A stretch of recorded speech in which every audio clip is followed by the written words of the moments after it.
નમસ્કાર, હું છું પ્રિયા અને તમે જોઈ રહ્યા છો જનતા કી જાણકારી ન્યૂઝ। નજર કરીએ આજના સમાચાર। બનાસકાંઠા જિલ્લામાં આંગણવાડી કાર્યકર બહેનો દ્વારા માનદ વેતન પ્રથામાંથી મુક્તિ આપી સરકારી કર્મચારીનો દરજ્જો આપવા માટે ઉગ્ર માંગ સાથે આજે વિશાળ રેલી યોજાઈ હતી। મોટી સંખ્યામાં બહેનો ઉપસ્થિત રહી નાયબ કલેક્ટર કચેરી સુધી રેલી કાઢી પોતાની માંગણીઓ રજૂ કરી હતી। આવેદનપત્રમાં જણાવાયું હતું કે હાલ આંગણવાડી કાર્યકર બહેનોને માનદ વેતન આપવામાં આવે છે, જે જીવન નિર્વાહ માટે પૂરતું નથી। વર્ષો સુધી સેવા આપ્યા છતાં તેઓને સરકારી કર્મચારીનો દરજ્જો આપવામાં આવ્યો નથી। વધતી મોંઘવારી વચ્ચે ઓછા માનદ વેતનમાં પરિવારનું ગુજરાન ચલાવવું મુશ્કેલ બન્યું છે। બહેનો દ્વારા વધુમાં જણાવાયું કે સરકાર અને મહિલા તથા બાળ વિકાસ વિભાગ દ્વારા વધારાના કામનો બોજો મૂકવામાં આવે છે, પરંતુ તેના બદલામાં યોગ્ય વેતન કે સુવિધાઓ આપવામાં આવતી નથી। 5G મોબાઈલ અને પૂરતી સ્ટોરેજ જેવી સુવિધાઓ વિના ઓનલાઈન કામગીરી કરવી મુશ્કેલ બની રહી છે।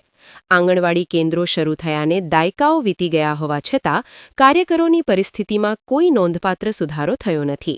બહેનોને કાયમી નોકરી, યોગ્ય વેતન, પેન્શન સહિતની સુવિધાઓ અને સરકારી કર્મચારીનો દરજ્જો આપવા તેઓએ જોરદાર માંગ ઉઠાવી હતી। અંતે નાયબ કલેક્ટરને આવેદનપત્ર પાઠવી સરકાર સુધી તેમની લાગણી અને માંગણીઓ પહોંચાડવા રજૂઆત કરવામાં આવી હતી। જો યોગ્ય નિર્ણય લેવામાં નહીં આવે તો આવનારા સમયમાં વધુ ઉગ્ર આંદોલન કરવાની ચેતવણી પણ આપવામાં આવી હતી। રિપોર્ટ ભરત ઠક્કર, ડીસા, બનાસકાંઠા। હું આંગણવાડી ડૉક્ટર છું। સરકારશ્રીએ જે બજેટ બહાર પાડ્યું એ બજેટ અમને અમલ કર્યું નથી અને અમારી બહેનો ઉત્સાહી હતી કે અમારું સરકારે બજેટ વધાર્યું, પણ સરકારશ્રીએ બજેટ વધાર્યું નહીં, પણ કામનું ભારણ એટલું બધું વધારી નાખ્યું કે બહેનો ત્રાહિમામ પોકારી ગઈ છે।